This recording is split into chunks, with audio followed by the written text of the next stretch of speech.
మా నాయకుడు జగన్మోహన్ రెడ్డి గారు ఈ రాష్ట్రంలో 17 కొత్త గవర్నమెంట్ మెడికల్ కాలేజ్ ని 8,500 కోట్ల వ్యయంతో ఒక్కో కాలేజ్ కి 500 కోట్లు ఖర్చు చేస్తూ 17 గవర్నమెంట్ మెడికల్ కాలేజ్ ని తీసుకురావాలనేటువంటి ఒక గొప్ప ఆలోచనకి శ్రీకారం చుట్టారు.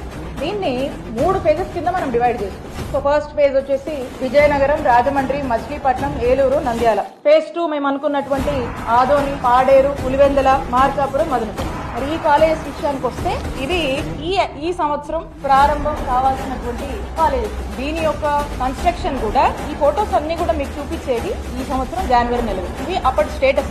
ఇది ఆదోని మెడికల్ కాలేజ్ సంబంధించినటువంటి స్టేటస్. ఇది మదనపల్లి మెడికల్ కాలేజ్ సంబంధించి మీకు కూడా ఇక్కడ కనిపిస్తా ఉంది college block, boys hostel, girls hostel. Paderu కూడా మీకు కనిపిస్తా ఉంది హాస్పిటల్, కాలేజ్ బ్లాక్, హాస్టల్స్ మీకు కనిపిస్తా ఉంది, బాయ్స్ హాస్టల్, గర్ల్స్ హాస్టల్. అలాగే మార్కాపురం ఇది కూడా మీకు కనిపిస్తా ఉంది college blocks, girls hostel, boys hostel. ఇంకా పులివెందుల